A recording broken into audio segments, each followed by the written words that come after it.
वीनू 22 साल का एक साहसी लड़का पहाड़ों में बसे एक छोटे से गांव में रहता था। एक दिन उसे अपने दादाजी की एक पुरानी किताब मिली। किताब के पन्नों के बीच एक पुराना नक्शा छुपा था। नक्शे पर पहाड़ों के पार छिपे किसी रहस्यमयी खजाने का जिक्र था। वीनू के दिल में रोमांच जाग उठा।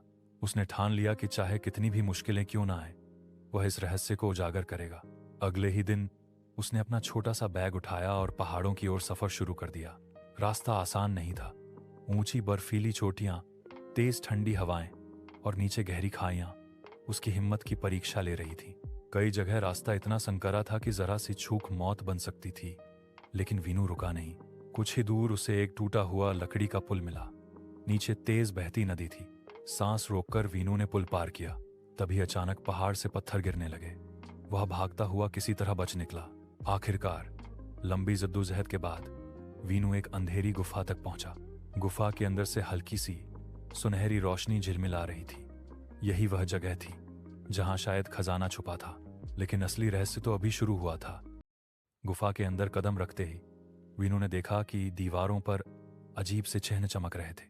ये वही निशान थे जो नक्शे में बने हुए थे, मानो ये उसे आगे का रास्ता दिखा रहे हों। धीरे धीरे आगे बढ़ते हुए वह एक विशाल पत्थर के दरवाजे तक पहुंचा। उस पर भी वही प्रतीक बने हुए थे। वीनू ने जैसे ही दरवाजे को छुआ, जमीन जोर से हिलने लगी। अचानक दीवारों से नुकीले तीर निकलने लगे, मानो यह जगह बाहरी लोगों से खजाने को बचा रही हो। वीनू ने साहस नहीं खोया। झुकते बचते और अपनी तेज नजर से जालों को पहचानते हुए उसने किसी तरह उन बाधाओं को पार कर लिया।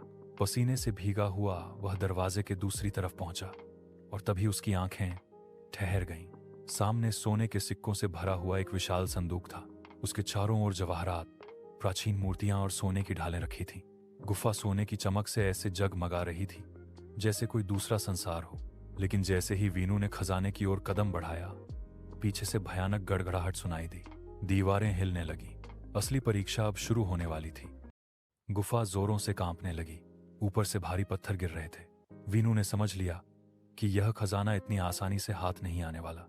तभी गुफा में एक गहरी रहस्यमयी आवाज गूंजी।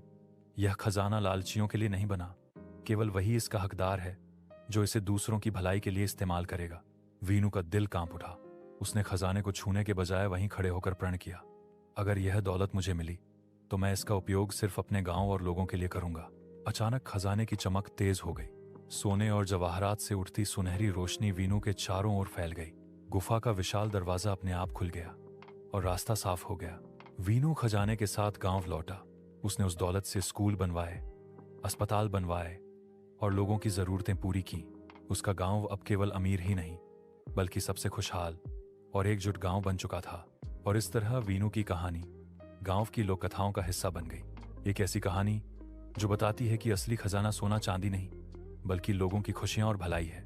ऐसी ही अनोखी और रोमांचक कहानियां देखने के लिए बने रहिए हमारे साथ वीनू टून्स पर।